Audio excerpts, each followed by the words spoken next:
Welcome to the Spanish Football Podcast YouTube channel. The sun is still shining here in Spain. We're into October, but it's still very nice and warm. And we've got Matchday 8 to look forward to. You're looking forward to it, Sid? I am. Just calm down, all right? You can see I'm He's been jumping around all over the place. Betis against Eibar on Friday night. Real Betis have got the worst defensive record in La Liga. They've conceded 15 goals. They need to buck up their ideas, Sydney. Can I say something silly? Well, you always do. Yeah.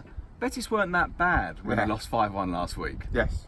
I mean, they weren't great, admittedly, but they weren't as bad as that makes it sound like they were. Although defensively, things are not going well. And Eibar have turned a corner. So that's the Friday night game. The early kickoff on Saturday. You're going to be there. I am. Aren't you? Leganés against Levante, I am. Yes, at the Estadio Municipal de Butarque to see Leganés side, who are the only team in La Liga yet to win a game. They host an always exciting Levante side. Levante is such a strange team to get a handle on. Because they are exciting, but they're quite good to watch. They're sort of good without not being very good, if you see what I mean. Yeah, well, they're just good to watch. Without necessarily, you wouldn't want to necessarily support them because they might drive you mad. Yeah, that's probably true. You'd know a thing or two about supporting a team that drives you mad, Sydney. Eh? No, I don't. I support the greatest team in the world. Immediately after that, it is Real Madrid against Granada, top of the table. Real Madrid are top. Granada is second. This is the top of the table. This is massive. No one expected this. It's quite exciting, and I actually think Granada are. They're not good enough to be second, that's true, but they haven't really picked up results beyond their performances. They've been lucky a couple of times. They were fortunate when Celta went down to 9 men, but they've genuinely performed pretty well. And it's not impossible, I don't think they'll win, but it's not impossible that they cause Madrid some problems. They've scored in every away game this season. They are the top scorers on the road in La Liga. And there's a nice symmetry to their scoring because in the first away game they scored 4. Yep. The second away game they scored 3 at Espanyol. The third away game they scored 2, beating Celta Vigo 2-0. And in the fourth away game it was 1-1 against Valladolid. So that's a clean sheet for Real Madrid then? So that's a clean sheet for Real Madrid. Is Courtois playing?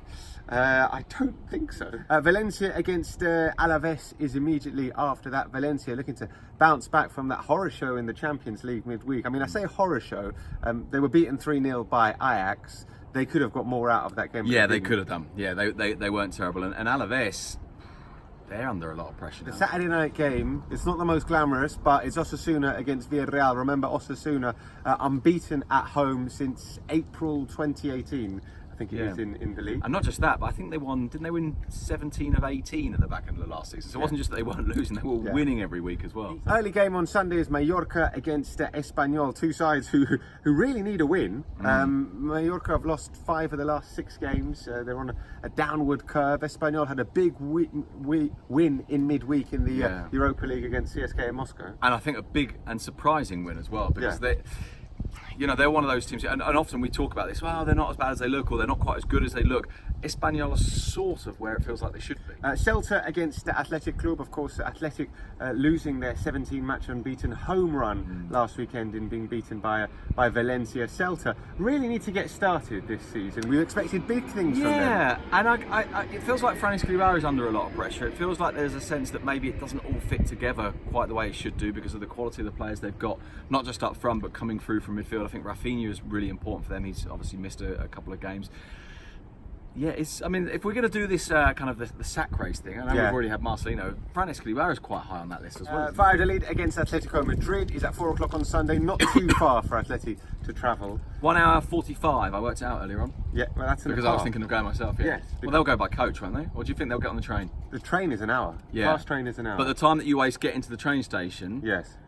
And getting on and off the train, you might as well just get on the coach and go straight to the stadium. Yes. They travelled a bit further in midweek. They were in Moscow, weren't they? Beating Lokomotiv Moscow. A little bit further, I think. Yes. Let's see the what Podmobile wouldn't make it.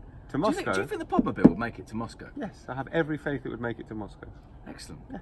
And we're not going to try. We're not going to try that out. We're not going to try that out, but I reckon it could. Then Real Sociedad against Getafe on Sunday at 6:30. Real Sociedad with a strong home record. I think they've only played 2 games at home. But, hey, I was told today that someone at the federation, someone quite important at the federation who knows these things, said Real Sociedad are the best team in Spain this season. The team that plays the best football anyway. Well, we've certainly enjoyed watching them. Yeah. Martin Odegaard, who was voted Player of the Month for September. Oh, did he win? I saw that it was on the shortlist with Karim Benzema and who was the other one? I'm not sure.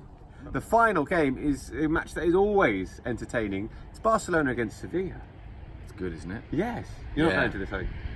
No, what a shame. But it's usually very entertaining. I should lots go of to it, goals. actually. Do you think the Podmobile will make it to Barcelona? No. No, I'll make it to Barcelona, no problem. But yeah, we're looking forward to that one because it is a game that often has more than just goals and excitement. Well, and also there is a little bit of edge, isn't there? There is a little bit of a sense that they're kind of big clubs, because beyond Atletico and Real Madrid, Sevilla are the other big club in Spain over the last 15 years, probably consistently. Admittedly, Valencia have had their moments and other teams have as well, but they've been the team that's most consistently been there. And their result last weekend and their performance against Real Sociedad, I think, was really, really important emotionally because of what they'd been through coming into it. The fact they went 1-0 down so early and responded to it, I think, gives them a huge, huge boost. Barcelona, it's still difficult to know exactly what to make of them, and in midweek they were the second best team. Second best, that sounds silly. There were only 2 teams on the pitch. They were not as good as Inter Milan, who I thought dominated them for certainly for the whole of the first half. But then, you've got those 2 geezers up front who are quite good. Yes. Even at moments when you think they might not be, they have a habit of sort of turning up. And we think that Messi and Luis Suarez will both start this game against a Sevilla side. But will Griezmann? Yes, or Dembele. That's the Sunday night game. It's Barcelona against Sevilla. Sevilla, who were in action on Thursday night in the Europa League against Apoel Nicosia. And the mighty, and managed to get a 1-0 win. The podcast is out on Monday. It's out every single Monday on SoundCloud, Spotify, Acast, wherever you get your podcasts, including iTunes as well. And for bonus content, patreon.com/TSFP.